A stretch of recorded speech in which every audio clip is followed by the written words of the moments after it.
जी औज़ु बिल्लाहि मिनश शैतानिर रजीम। बिस्मिल्लाहिर्रहमानिर्रहीम। रब्बि इश्रह ली सदरी वयस्सिर ली अमरी वाहलुल उक़दतम मिन लिसानी यफ़क़हू क़ौली रब्बि ज़िदनी इल्मा। तो आज हम जो टॉपिक डिस्कस करने जा रहे हैं वो है how will we approach a patient with hyperemesis gravidarum. दूसरा हमारा टॉपिक है कंजक्टिवाइटिस। तीसरा हमारा टॉपिक है बर्न। तो जो हैपरमिसेस ग्रेविडेरम है, ये पेशेंट हमारे पास प्रेजेंट करते हैं with history of excessive nausea and vomiting during the first trimester. तो जो बीटा एचसीजी है वो एक्ट करता है on the level of pons और वोमिटिंग सेंटर को ट्रिगर कर रहा होता है। तो जैसे जैसे बीटा एचसीजी का लेवल बढ़ता चला जाएगा, पेशेंट को नोजिया और वोमिटिंग के सिम्टम्स आना स्टार्ट हो जाएंगे। तो वैसे प्रेगनेंसी के अंदर नोजिया वोमिटिंग आना नॉर्मल बात है।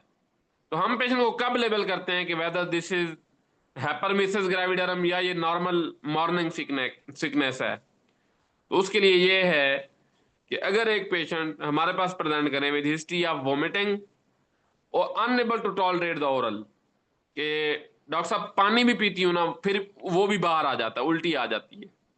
तो मैं यहाँ पे ना आपको वोमिटिंग के डिफरेंशियल्स पढ़ा देता हूँ कि जब एक पेशेंट हमारे पास उल्टी के साथ आता है तो हमने क्या क्या सोचना होता है। तो एक तो ये है कि प्रेगनेंसी के साथ वोमिटिंग नादिया कॉमन है। दूसरा, किसी भी इंफेक्शन के साथ वोमिटिंग हो सकती है। कोई भी पेशेंट को मलेरिया हुआ है, टाइफाइड है, फ्रेंजाइटिस है, टॉन्सिलाइटिस है, एलआरटीआई है, यूटीआई है, कोई भी इंफेक्शन होगा ना, यानी पेशेंट को फीवर हुआ उसके साथ वोमिटिंग हो सकती है। पायरोजेन एक्ट करते हैं, जाके वोमिटिंग सेंटर को ट्रिगर कर देते हैं। तो उसे पेशेंट को फीवर होगा, वोमिटिंग होगी। फीवर फिर हम देख लेंगे कि भाई फोकल फीवर है, नॉन फोकल है। जैसे फ्रेंजाइटिस है तो फीवर विद सोर थ्रॉट, टॉन्सिलाइटिस है तो भी फीवर विद सोर थ्रॉट, रेनाइटिस है तो फीवर विद रनी नोज, इसके साथ वोमिटिंग आ रही है। तो इन्फेक्शन के साथ तो वोमिटिंग कॉमन है। एक तो ये डिफरेंशियल हमने रखना होता है। दूसरा, गैस्ट्राइटिस, यानी अगर गैस्ट्रिक म्यूकोजा इन्फ्लेम्ड है तो भी पेशेंट को वोमिटिंग होगी। तो पेशेंट को एपिगैस्ट्रिक पेन होगा डिफ्यूज, उसके साथ उल्टी आ रही होगी।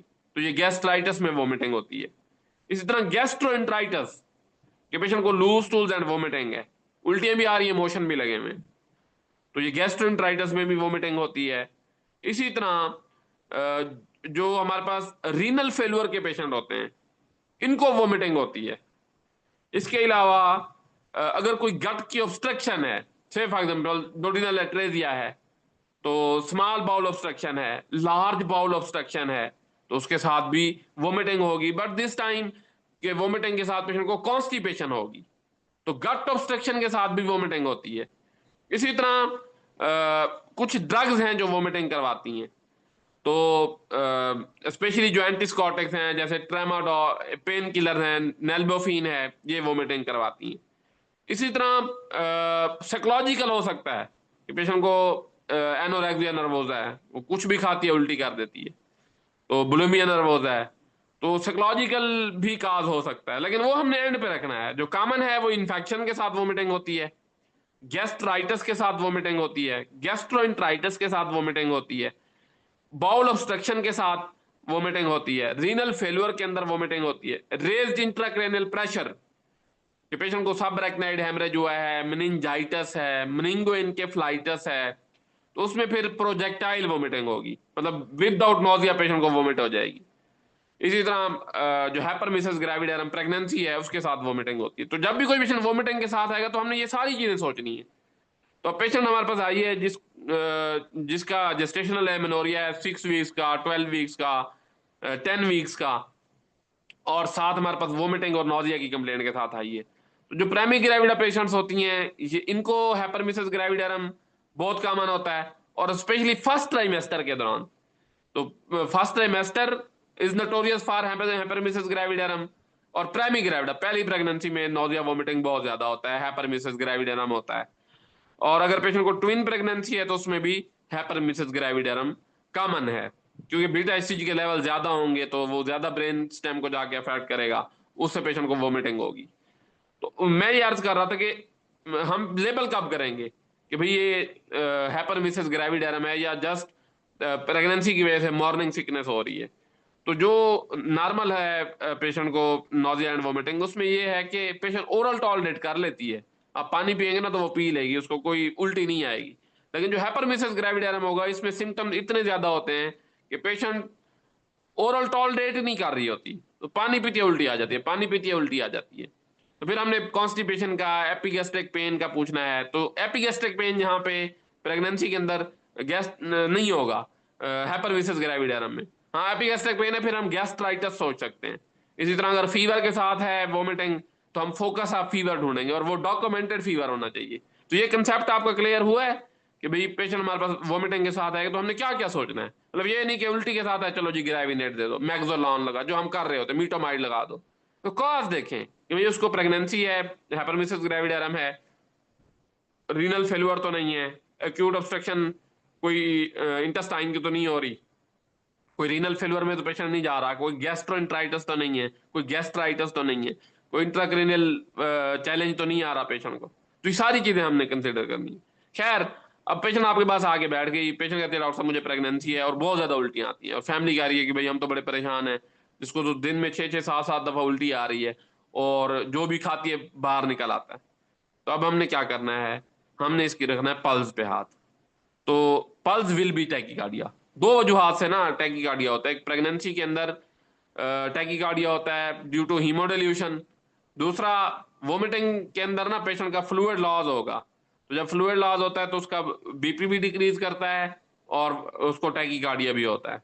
तो फ्लूइड लॉस का बल्कि अर्लीस्ट फीचर है tachycardia, pulse more than 100 beats per minute होंगी। तो हम पल्स देखेंगे तो दैट विल बी टैकीकार्डिया, मतलब 100 प्लस होंगी, 110, 115, 120। फिर हम इनका ब्लड प्रेशर देखते हैं। अगर किसी भी पेशेंट का ब्लड प्रेशर 90-60 से कम आ जाए, तो इमीडिएटली आपने नॉर्मल साइन अटैच करना होता है, ताकि पेशेंट को फ्लूइड रिससिटेट हम कर लें। तो ब्लड प्रेशर हम देखेंगे, फिर हम इनका ऑक्सिलरी टेम्परेचर देखेंगे। अभी मैंने कहा था कि फीवर के साथ होता है पेशेंट को वोमिटिंग। अब हैपरविसेस ग्रेविडेरम में कोई फीवर नहीं होगा, तो ऑक्सिलरी टेम्परेचर नॉर्मल होगा।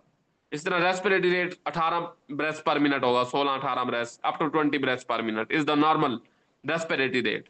फिर आईज देखें, to see the pallor, to see the jaundice unremarkable, जैसे एक्यूट हेपेटाइटिस है उसमें भी नोजिया वोमिटिंग होती है, तो वो अनरिमार्केबल होगा। नोज देखें, वो अनरिमार्केबल होगा। ओरल कैविटी देखें, तो जो इनकी टंग होगी वो ड्राई हार्ड होगी।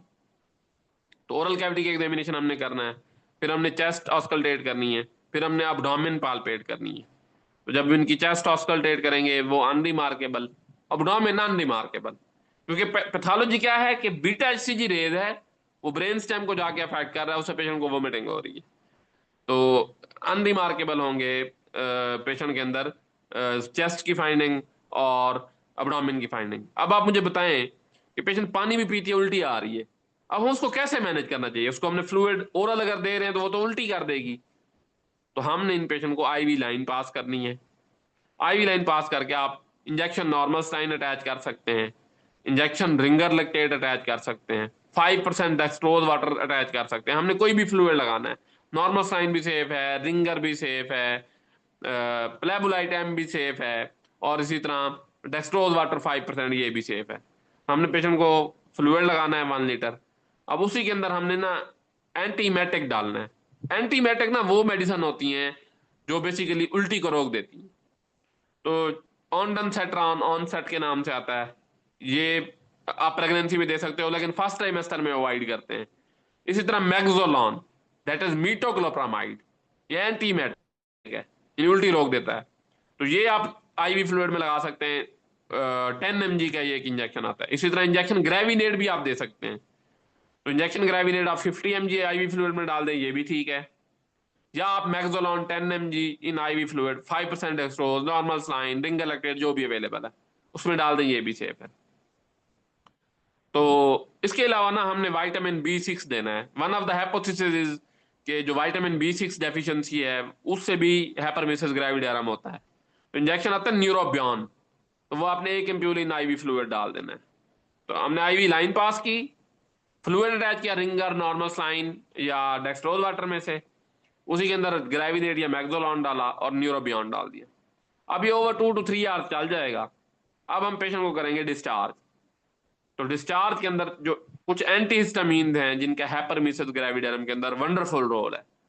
तो एक टैबलेट आती है इनवीप के नाम से, तो इसमें विटामिन B6 भी है और एक एंटीहिस्टामीन भी है। तो 10 mg TDS, तो टैबलेट इनवीप 10 mg, एक गोली सुबह, एक दोपहर, एक शाम, फॉर फर्स्ट ट्रिमेस्टर आपने पूरा चलानी है ये। तो एक गोली सुबह दोपहर शाम आप पेशेंट को देंगे तो उसको हैपरमिसेस ग्रेविडारम नहीं होगा। अगर दोबारा उसको हो जाती है, उल्टियां लग जाती हैं, अनएबल टू टॉलरेट ओरल, फिर इसी तरह आप फ्लूइड रिप्लेस करते हो। और प्रेगनेंसी के अंदर क्योंकि आयरन डेफिशिएंसी एनीमिया पेशेंट को कॉमन है, तो उसमें हम एब्रेट फोलेट दे रहे होते हैं। B12 डेफिशिएंसी कॉमन है तो कोबालामीन दे रहे होते हैं। तो ये हमने और पेशेंट की बुकिंग करवानी है, उसका नॉर्मली स्कैन प्लान करने हैं। अगर आपने अपने पास बुकिंग करनी है तो वो कर लें। तो खैर ओपीडी के अंदर हमने हैपरमिसेस ग्रेविडारम की मैनेजमेंट में इमीडिएटली फ्लूइड रिप्लेस करना है, काउंसलिंग करनी है कि भाई कोई परेशानी की बात नहीं है, माहवारी के दौरान उल्टियां और जो नौजिया है ये कॉमन है, ये आप अकेले नहीं हो। तो ये है कि जब भी आपको इस तरह की कैफियत बने तो आपने आके ड्रिप लगवानी है, और मैं आपको कुछ अद्वियात लिख के देता हूँ, तो इससे आपके ना जो ये अलामात हैं ये बेहतर हो जाएंगी। तो टैबलेट इनवीप ये आप याद रख लें, 10 mg TDS फर्स्ट ट्राइमेस्टर में आप कंटिन्यू करेंगे।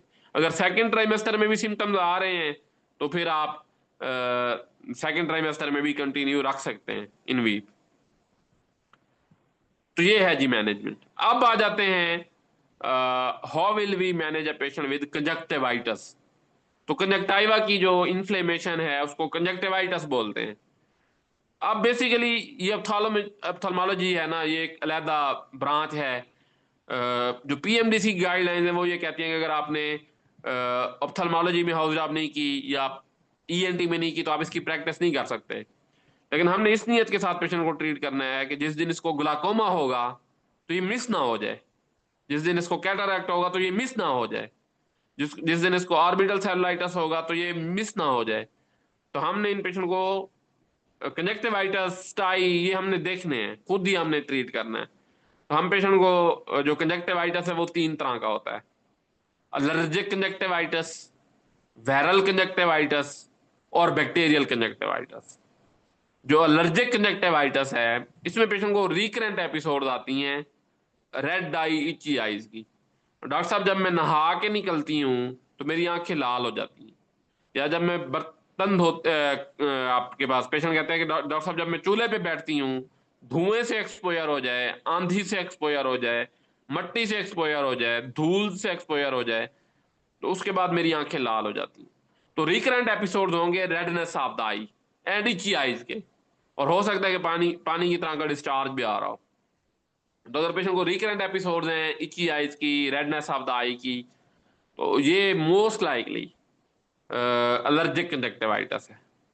इसमें आपने एक चीज याद रखनी है कि अगर एक पेशेंट की विजन डिक्रीज हो जाए तो ये रेड अलर्ट है। तो अगर ब्लरिंग ऑफ विजन है तो आपने फौरन ऑप्थेल्मोलॉजिस्ट को ऑन बोर्ड लेना है। लेकिन अगर विजन इंटैक्ट है तो फिर आपने इसको ट्रीट करना है। तो एलर्जिक कंजक्टिवाइटिस के अंदर हम पेशेंट को अवॉइड करवाते हैं ट्रिगर से।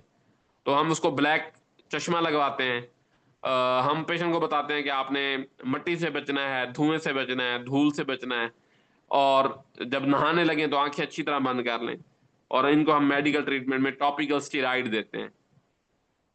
तो हमारे पास ड्रॉप्स आते हैं फेमिकॉन ड्रॉप्स या FML ड्रॉप्स। तो आई के अंदर रूल ऑफ थंब होता है 1 ड्रॉप QID, यानी एक कतरा मुतासरा आंख में आपने डालना है इस ड्रॉप का, और हर 6 घंटे बाद डालना है। तो टैबलेट आपके पास इन पेशेंट को हमने देना है FML या फेमिकॉन आई ड्रॉप, हर एक कतरा मुतासरा आंख में डालेंगे और हर 6 घंटे बाद डालेंगे, और 5 डेज के लिए आपने देना है। अब क्योंकि ये स्टीराइड है, इम्यूनिटी थोड़ी सी डिक्रीज कर रहा होता है, तो हम पेशेंट को एंटीबायोटिक भी दे देते हैं टॉपिकल। तो हमारे पास एक वंडरफुल मेडिसन है पोलीफैक्स आई ऑइंटमेंट।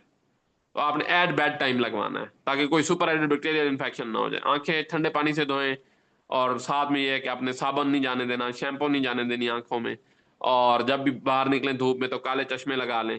और इसके साथ आप पेशेंट को बताते हो कि अगर आपकी आंखों की बिनाई कमजोर हो जाए तो फिर आपने आंखों के स्पेशलिस्ट को दिखाना है।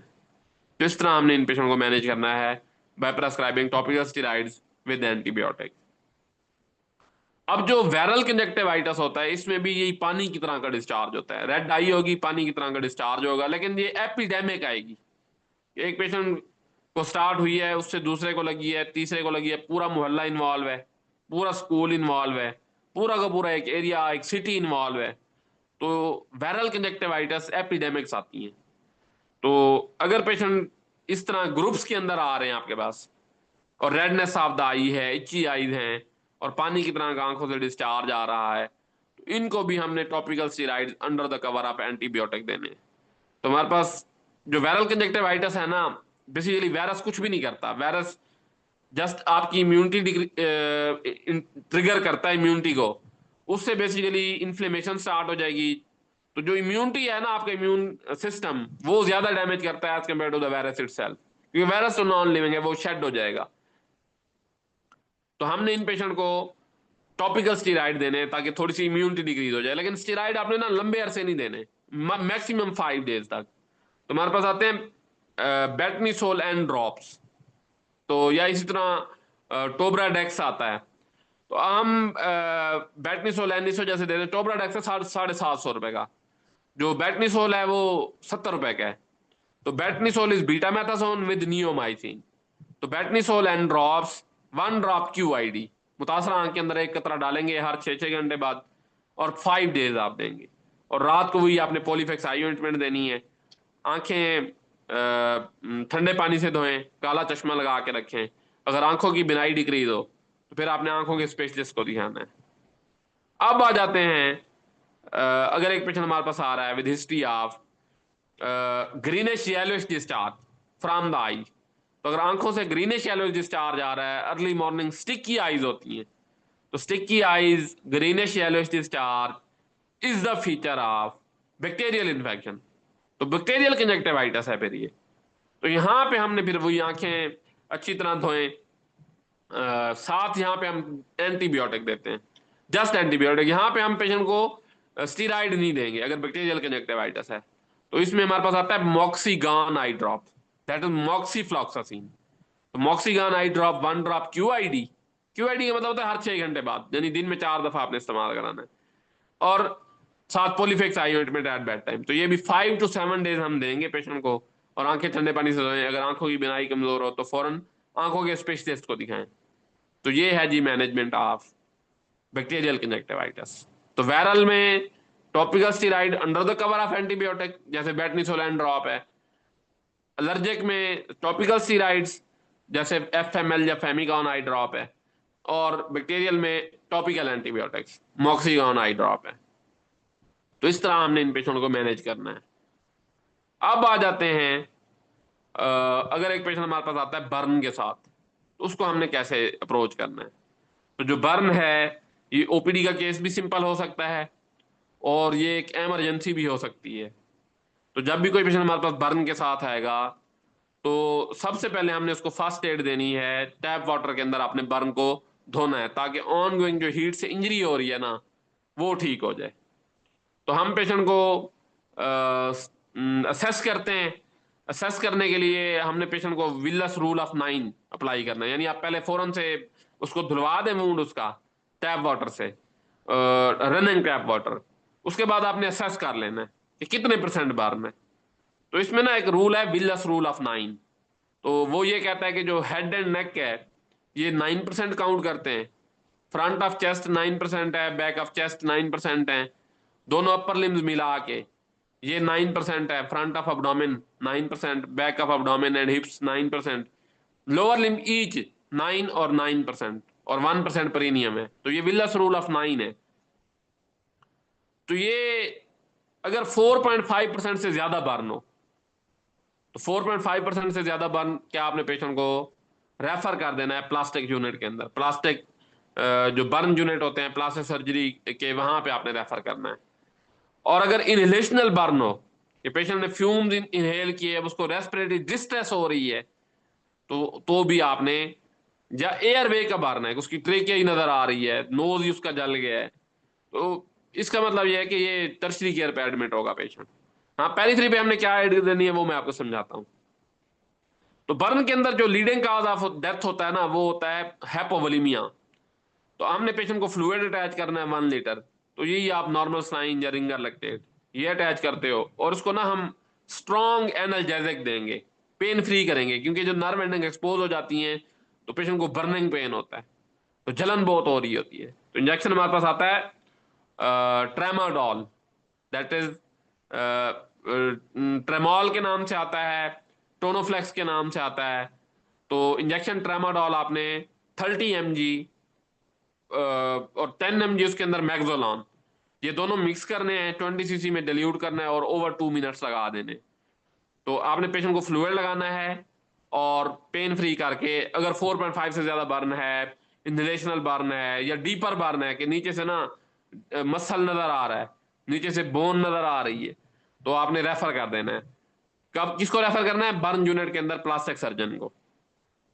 लेकिन अगर 1-2% बर्न है, जैसे उंगली जल गई, फोर आर्म के ऊपर एक फीमेल थी वो रोटियां बना रही थी, उसका फोर आर्म जल गया, तो इन केस में हमने खुद ही ट्रीट करना है, चाय गिर गई खुद ही ट्रीट करना है। उसके लिए हम पेशेंट को ये फौरन से फर्स्ट एड तो देंगे कि आपने पेशेंट को टैप वाटर के अंदर रन करना है, वॉश करके टैप वाटर रनिंग से, ताकि ये ऑन गोइंग हीट से पेशेंट को फर्दर डैमेज ना हो। और इसको भी आपने वही इंजेक्शन ट्रेमोल मैक्सोलॉन मिक्स करके लगा देंगे ताकि इसका पेन फ्री हो। अब उसके बाद ना हम टॉपिकल इनको एंटीबायोटिक देते हैं। अब इसमें ना आपको बहुत दफा ये होगा कि बुल्ला बना हुआ है, कि पानी का एक आंवला सा बना हुआ है, तो उसको आपने नहीं फोड़ना, उसको आपने ऐसा रहने देना है। तो अगर स्किन का अल्सर बन चुका है, यानी स्किन मुकोजा स्लफ ऑफ हो चुकी है, फिर आप टॉपिकल एंटीबायोटिक देते हो। तो उसमें हमारे पास क्विंच क्रीम आती है, दैट इज सिल्वर सल्फा डायरीन। तो क्विंच क्रीम पूरी बॉडी पे आप अप्लाई कहीं पे भी कर सकते हो एक्सेप्ट फेस। फेस के ऊपर आपने सिल्वर सल्फा डायरीन अप्लाई नहीं करनी, क्योंकि इससे स्कार बनता है, तो कॉस्मेटिक इशू आ जाएगा। तो फेस के ऊपर आपने फ्यूस्टिक एसिड अप्लाई करनी है, दैट इज फ्यूकॉट, फ्यूसिल, फ्यूडिक। तो बाकी बॉडी पे आप क्विंच क्रीम ही इस्तेमाल करेंगे, और फ्यू कार्ड आप बाकी बॉडी पे भी इस्तेमाल कर सकते हो। और जो बर्निंग आ रही है तो उसके लिए ना आपने इस एंटीबायोटिक को मिक्स कर देना होता है विद लिग्नोकेन या जाइलोइड, दैट इज लोकल एनेस्थेटिक। तो पेशेंट को ना जो बर्निंग पेन हो रहा होगा ना उसका रिलीफ मिलेगा। जब आपने ना बहुत दफा देखा होगा कि जो टूथपेस्ट नहीं होती, ये घर वाले लगा रहे होते हैं, तो उसके अंदर एक्चुअली होता है मेंथोल। तो मेंथोल से ना पेशेंट को एनर्जेटिक इफेक्ट आता है, कूलिंग इफेक्ट आता है। तो यही वजह होती है लोग लगा रहे होते हैं, अदरवाइज उसका कोई एंटीसेप्टिक रोल नहीं है। तो उसमें जिस टूथपेस्ट के अंदर मेंथोल होगा, पेशेंट को फौरन से ना जो जलन हो रही है उसका आराम आ जाएगा। तो उसका अल्टरनेट आप यूं कर सकते हो कि फ्यूकॉट और मिक्स कर दो आप लिग्नोकेन जेल, या क्विंच क्रीम और लिग्नोकेन जेल, और 2 से 3 घंटे बाद आप अप्लाई करते रहो। अब हमने इसको डिस्चार्ज करना है। तो डिस्चार्ज के अंदर हमने इसको ओरल एंटीबायोटिक देनी है, क्योंकि मिकोजा ब्रीच हुआ है। तो अब कोई सुपर बैक्टीरियल इन्फेक्शन ना हो जाए, स्टेफ ऑरियस, एपिडर्मिडस, ये घुस जाते हैं, इन्फेक्शन करवा देते हैं। तो उसके लिए हम इन पेशेंट को मक्सेल 500 mg टीडीएस दे सकते हैं, या वेलोसेफ 500 mg टीडीएस दे सकते हैं, या कैरिसेफ 400 mg ओडी दे सकते हैं, या मॉक्सीफ्लॉक्सासिन मुफेस्ट 400 mg ओडी दे सकते हैं, या लिंजोलिड 600 mg बीडी दे सकते हैं। तो अगमेंटन, अमाक्सेल, वेलोसेफ, इसके अलावा सिफिक्साइम, कैरिसेफ, मॉक्सी, मुफेस्ट, लिंजोलिड। तो हम ऐसे ना तरतीब से चूज करते हैं, पहले अमाक्सेल, अगर उससे आराम नहीं आया तो अगमेंटन, उससे नहीं आया तो वेलोसेफ, उससे नहीं आया तो हर 48 आवर पे देख रहे होते हैं। आज आपने पेशेंट को अमाक्सेल लिख के दिया, 48 घंटे बाद उसके जख्म से पस आ रही है, तो इसका मतलब यह है कि आपकी अमाक्सेल काम नहीं कर रही। आपने अच्छे से वॉश करना है वूंड को, वॉश करने के बाद प्रेस्क्राइब कर देना है। जो एंटीबायोटिक, अगर अमॉक्सिल चल रही थी तो आप अगमेंटन पे शिफ्ट हो सकते हैं, अगमेंटन चल रही थी तो आप वेलोसेफ पे शिफ्ट हो सकते हैं, वेलोसेफ चल रही थी तो कैरिसेफ पे शिफ्ट हो सकते हैं। आइडियल मेथड तो वही होता है कि आप कल्चर करवाएं, कल्चर के ऊपर पता चलेगा कि कौन सा कल्प्रेट ऑर्गेनिज्म है और फिर कौन सी एंटीबायोटिक देनी है। तो इस तरह आप हिट एंड ट्रायल मेथड पे चल रहे होते हैं। तो एक एंटीबायोटिक हमने देनी है, एक हमने एनसेड देना है। तो जैसे पाइटेक्स है 20 mg बीडी दे सकते हो, निम्स है 100 mg बीडी दे सकते हो, डाइक्लो 50 mg बीडी दे सकते हो। इसी तरह अगर उससे भी आराम नहीं आता तो आप टोनोफ्लेक्स पी दे सकते हो, that is tramadol with paracetamol. इसके बाद एक साइड इफेक्ट ये होता है टोनोफ्लेक्स का कि सिडेशन करवाती है, नींद आएगी और पेशेंट डिपेंडेंट हो जाता है, तो उसको फिर जो टोनोफ्लेक्स खाएगा ना, उसको आप देखेंगे डाइक्लो से आराम नहीं आता। तो हमने एक एंटीबायोटिक ओरल चूज की। चेंज करने का क्या क्राइटेरिया था कि हर अल्टरनेट डे के ऊपर हमने वुंड असेस करना है, अगर वो हील हो रहा है कंटिन्यू, अगर नहीं हो रहा तो आपने मक्सल स्टार्ट किया तो अगमेंटन, अगमेंटन नहीं आराम आ रहा तो वेलोसैफ, नहीं आ रहा तो कैरिसेफ, नहीं आ रहा तो मुफेस्ट, नहीं आ रहा तो लिंजोलेट। इसके साथ हम इन पेशेंट को प्रेस्क्राइब कर रहे होते हैं ओरल एनसेड, जैसे डाइक्लो 50 mg/BD या पाइटेक्स 20 mg/BD या न्यूप्रॉक्स 500 mg/BD, या हम पेशेंट को निम्स 100 mg/BD, या उससे आराम नहीं आ रहा तो टोनोफ्लेक्स पी। क्योंकि जो ओपियाइड एनाल्जेसिक है ना, ये नर्व एंडिंग, जो नर्व्स का पेन है उसको रोक देते हैं। अब जाहिर है आपने अगर अगमेंटन, वेलोसैफ, डाइक्लो चूज की है, फिर आपको उमेप्राजोल भी देना पड़ेगा। तो कैप्सूल रूलिंग या राइडेक 20 mg, तो विद इन 1 वीक ये हील कर जाते हैं जितने भी बर्न के पेशेंट होते हैं।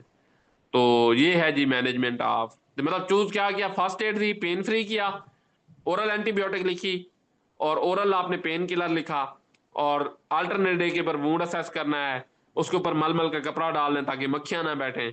और अगर आपने फास्ट हीलिंग करनी है तो कैल्शियम विटामिन सी, तो एक टैबलेट आती है CAC 1000+, एक रोजाना दोपहर में आप देते हो। तो ये एक अमाइनो एसिड सिंथेसाइज होता है, प्रोलीन, हाइड्रोक्सिलेशन ऑफ प्रोलीन करवाती है विटामिन सी, एस्कॉर्बिक एसिड, तो उससे टिश्यू की ग्रोथ बड़ी जल्दी होती है। तो इस तरह आपने इनको मैनेज करना है। कैसे, अगमेंटन दे दी, डाइक्लो दे दिया, CAC दे दी, उमेप्राजोल दे दिया, 1 वीक में पेशेंट ठीक हो जाएगा।